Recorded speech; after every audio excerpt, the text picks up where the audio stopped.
الآن قيمة بدن كدب وقت جواد كوبن أوجي waxaan maanta kelmad kooban oo wacyigelin iyo guubaaba isugu jirtaan hawada u marinaya bulshooyinka ku dhaqan gobolka Saraar iyo nawaaxigiisa gaar ahaan degmada Caynabo sideen wada ogsoonahay deegaanadeena iyo guud ahaan dalka oo dhanba waxa ku soo aadan doorashooyin dastuuriya doorashaduna sideedaba mid deegaan iyo mid wakiilaba waa fursad ama waa chance soo noqnoqonaysa oo bulshadu ay helayso si ay ugu doortaan qofkii matali lahaa deegaankaasi si hufan ugu shaqayn lahaa tusaale ahaan gobolkeena waxa ka jira maamul iyo nidaam heer degmo ah oo bulshadu ay soo doorato oo dawlad hoose la yiraahdo waxaynu si xogogaal u nahay yar iyo weynba waxtarka dawladda hoose wax qabadkooda ka warhayntooda bulshada iyo awoodooda dhaqaale iyo aqooneedba halka ay gaarsiisan tahay dhinaca kale waxaynu ugu hambalyeynaa shaqooyinkii wanaagsanaa ee mas'uuliyiintaasi ay qabteen muddo xileedkoodii taasoo ay ugu muhiimsanayd ka shaqaynta nabadda iyo islaaxinta bulshada mandaqada wada degan iyagoo isla mar ahaantaasi gacan ka helayay laamaha kale ee dawladda sida booliiska anson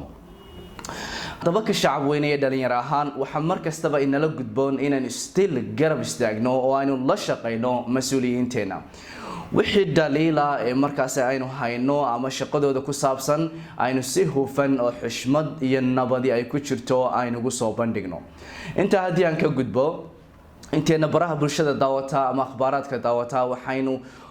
ku warhaynaa in baryahan dambe badi gobolada dalka iyo degmooyinka qaarkood ay ka socdeen dhaqdhaqaaqyo horumarineed taasoo bulsho kasta oo meel ilaahay ku wada uumay ay aayahooda iyo masiirkooda ay kaga tashanayeen iyadoo aan arrinkaasi la siyaasadeynaynin tusaale ahaan gobolada Somaliland gobolba wax buu hodan ku yahay qaar baa dhul beereed ah oo farmingka iyo agriculture-ka ku fiican qaar baa dhul daaqsimeed ah oo xoolaha Somaliland laf dhabarta wahay ay ku dhaqmaan qaar baa khayraadka badda iyo kalluunka ku tiirsan qaar baa dhagxaanta iyo beeyada iyo macdanaha kala gedisan buurahooda laga soo guraa qaar baa milixda laga soo guraa qaar baan intaaba midna helin balse deegaanadooda iyo goboladooda ay noqdeen gobollo ku yaala xuduudo oo markaa baayac mushtarigii iyo ganacsigii dalku uu isaga gooshayay oo cashuuraha inta ugu badan dalka ay ku soo xarooto oo baanankii iyo kastamadii iyo airportadii iyo dekadihii ay markaasi ku yaaleen hadaba gobolkeenu waxa uu ku jira gobolada Somaliland kuwooda ugu hodansan whether you believe it or not haday tahay dhul beereed haday tahay dhul daaqsimeed hawada cimilada biyaha iyo xuduudaha aynu ku naalo intaba hadaba nimcooyinka ilaahay nagu manaystay si dalka iyo dadkaba looga faa'iideeyo waxa asal u ah in la mideeyo afkaarta iyo quluubta iyo isku duubnida bulshada mandaqada ku wada nool ee ilaahay isbaday ee isu ehelka iyo qaraabada iyo riximka ah kuwaasoo leh sheekh iyo shariifba dhalinyaro iyo waayeelba qolqol joog iyo qurba joogba hadaynu afkaarta midayno oo danta guud ka shaqeyno oo tanaasulka barano oo diinta iyo iimaanku ay xakamayno noqdaan waynu guuleysan bal u fiirso 20 sano u dambeeyay waxaad moodaa gobolka inay ka dhacayeen dib u dhacyo aad u baahsan oo dhinac walba ah 5 sano u dambeysana waxaad moodaa inaynu hoggaanka u hayno bulshooyinka guul daraystay taas macnaheedu ma aha inaynu dhaxal u helnay ama cid gobolka dibadda ka ahi ay u soo waariday ama nasiibkeenu xun yahay waxan gobolka ka dhacaya waxaynu sidoo kale xogogaal u nahay oo aynu mar walba aragnaa dhalinyaradeenii oo 24/7 maqaaxiyaha fadhiya oo saddexdii nooc ee shaqo la'aantuba ay hayso oo ay taasi u sii dheer tahay shaqooyinkii ay ehelka u ahaayeen inay maanta dad kale oo gobollo kale ka yimid ay gacanta ku hayaan ama loo soo magacaabay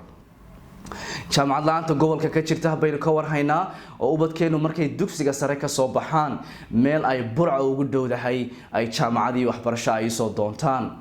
biyihii macaana oo in ka yar 5 kilomitir u jira duleedka magaalada oo aynu ku heshiin laanahay inaynu la soo baxno oo aynu dadkeena waraabino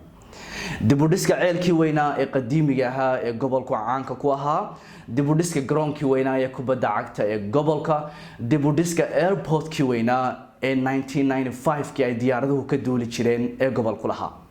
dib u soo celinta maqaamkii iyo darajadii iyo statuskii gobolku lahaa, dib u soo celinta hay'adihii samafalka ahaa ee United Nationka ee gobolka ka shaqayn jiray, inagoo isla mar ahaantaasina ku talinayna in inta joogto lala shaqeeyo oo si wanaagsan loola shaqeeyo oo la soo dhaweeyo.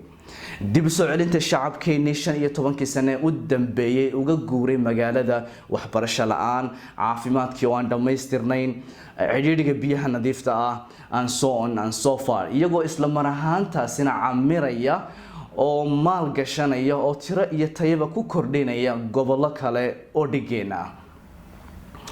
waxaan ku soo gabagabeynayaa oo aan kaga baxayaa isku duubnidaasi waxay kaloo xitaa wax badan ka tari lahayd cabashooyinkii soo jireenka ahaa ee bulshadu had iyo goor ay kala kulanto mas'uuliyiinta dawladda dhexe ay soo magacaawdo gobolka iyo deegaankaba, oo ay habboonayd inaynu la tashi ku yeelano before intaan la soo magacaabin mas'uuliyiinta iyaga ah.